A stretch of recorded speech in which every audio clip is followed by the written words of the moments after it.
안녕하세요. 영화비평 중독과 해독입니다. 오늘은 비평 방법론으로서의 작가주의에 대해서 여러분께 말씀드리고자 합니다. 지난번에는 이준익 감독에 대해서 말씀드렸는데요. 오늘은 조금 더 많은 감독들의 예를 들어서 여러분들이 작가주의가 어떤 것인지 또는 감독론이 무엇인지 조금 더 구체적이면서 쉽게 이해할 수 있도록 말씀드릴 겁니다. 그리고 제가 좋아하는 감독 중에 감독 중에 장훈 감독이 있어요. 장훈 감독은 이준익과 비슷하게 이 사람도 두 남자의 이야기를 그려요. 의형제, 말 그대로 송강호와 강동원이 연기한 남과 북의 두 사람을 그렸죠. 둘 다 쫓겨나요. 한쪽은 국정원에서 해고되고 한쪽은 고정간첩인데 거기서 연락이 끊겨버리죠. 두 사람이 같이 살면서 서로의 살 길을 찾아가다가 결국은 화해하는 뭐 이런 내용이죠. 고지전도 비슷하죠. 남과 북이 고지를 두고 갈등하는, 그럴 때 두 남자, 신하균과 유승용 두 사람의 이야기. 물론 그러다가 가끔 고수와 신하균 두 사람의 입장도 같이 부딪히죠.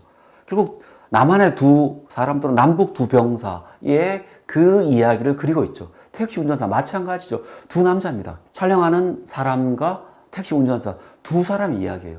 결국 장훈은, 이준익은 잔잔한 아픔을 그린다면 장훈은 분단 현장으로 뛰어가거나 한국 전쟁 상황으로 가거나 80년 광주로 가서 한국 현대사에서 굉장히 중요한 순간으로 가서 그 상황을 굉장히 잘 크게 큰 스펙타클로 고찰하면서 사회 구조 속에서 이 두 남성이 어떻게 실패하고 괴로워했는가, 그 이야기를 그리고 있어요. 그래서 이준익과 장훈은 굉장히 비슷한데 달라요.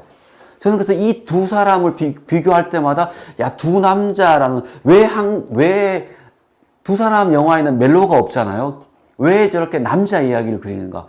그 남자 이야기를 자신의 방식대로 좀 작으면서 잔잔하게 또는 큰 스펙타클 속에 휘말리게 소용돌이치게 그리는가. 그렇지만 다 실패하고 괴롭게 그리는가 하는 부분을 보면서 저는 이준익과 장훈은 굉장히 재미있는 지점에서 다시 이야기해야 될 사람이 아닌가. 저는 그래서 장훈 감독에 대한 어떤 감독론이 굉장히 한국에는 없어요. 그래서 이 부분이 저는 굉장히 의아했거든요. 그래서 제가 찾아봐도 별로 없어요. 자랑은 아니지만 제가 쓴 좀 긴 글 외에는 거의 없더라고요. 그래서 저는 장훈 감독은 필히 다시 깊이 거론돼야 될 감독이 아닌가, 그런 생각이 들고요. 그리고 지금은 굉장히 좀 어려워졌지만은 저는 강재규 감독 역시 우리가 이야기해야 될 감독이라고 생각합니다.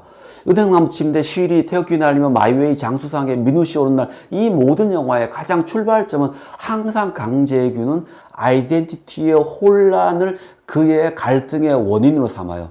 내가 지금 현대 사람인지 몇백 년 전의 사람인지 그 아이덴티티의 혼란 때문에 갈등이 생기죠.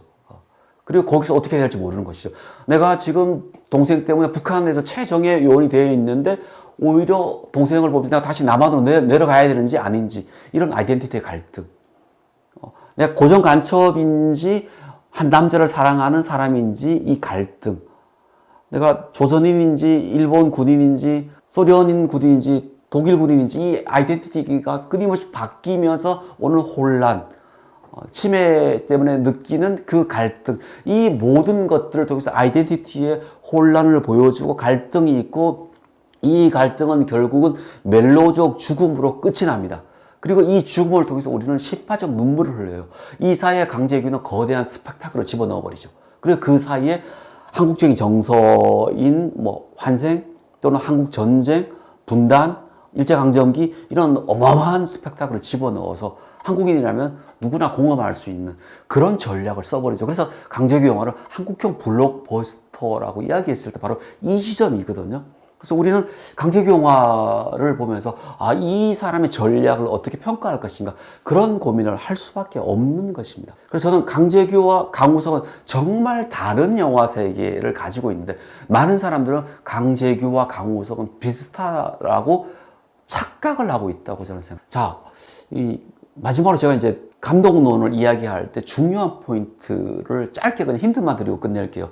주요 감독의 영화 세계를 정리하고 비판할 때 가장 재미있는 게 두 감독의 영화 세계를 비교하고 대조하면은 전혀 새로운 것들을 알 수 있어요. 그러니까 한 감독의 영화 세계를 내 나름대로 정리했을 때는 그 무엇을 느낄 수 있겠지만은 그거를 다른 감독과 비교해버리면 전혀 달라요. 가령 제가 볼 때는 이창동과 봉준호거든요. 이창동 영화의 핵심은, 제가 이해한 이창동 영화의 핵심은 자살이에요. 이창동 영화는 끊임없이 자살을 하는 사람들이 나와요. 그리고 자살하는 사람들이 아픔이 나오고 그거를 바라보는 타자가 있어요. 그 타자는 윤리적 책임 때문에 굉장히 같이 아파하다가 그 아픔 때문에 종교적 승화로 가려고 하는데 잘 안 되기 때문에 괴로워하거나 힘들어하거나 신에게 가혹하게 질문하는 그런 영화들이 계속적으로 만들어지거든요. 이창동은.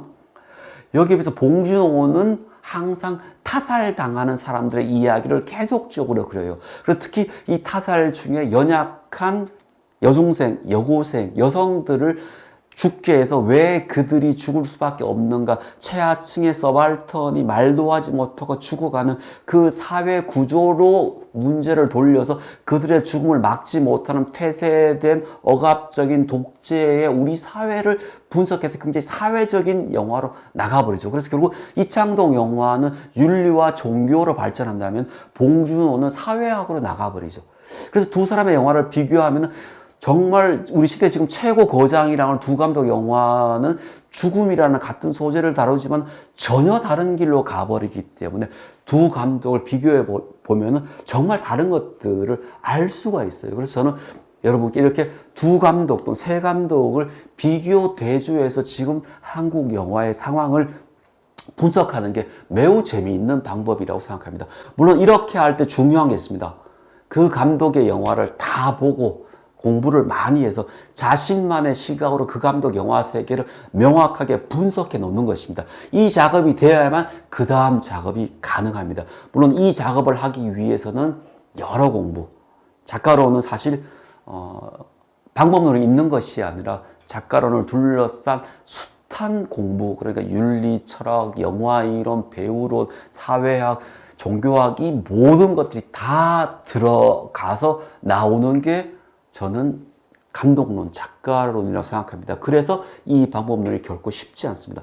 만약 이 방법만 제대로 나온다면, 가령 봉준호의 신작이 나오면 여러분들이 벌써 생각하고 있는 봉준호의 영화 세계가 있지 않습니까? 이 영화 세계에 비교해서 신작은 어떤 공통점과 어떤 차이점이 있기 때문에 이걸 발전으로 볼지, 퇴행으로 볼지, 답보로 볼지 쉽게 우리가 분석할 수 있는 것이죠. 그런 부분에서 작가론은 정말 유효하고 아주 좋은 방법론입니다. 제가 지난 영상에서요, 봉준호 감독 영화에 대해서 3번에 걸쳐서 말씀을 드렸고, 또 독립영화에서 가장 주목하는 박석영 감독에 대해서도 말씀드렸습니다. 관심 있으신 분들은 찾아보시면 될 것 같고요. 우리 사이트에서도 링크를 걸어서 드릴 테니까 여러분 공부에 좀 도움이 되시면 좋겠습니다.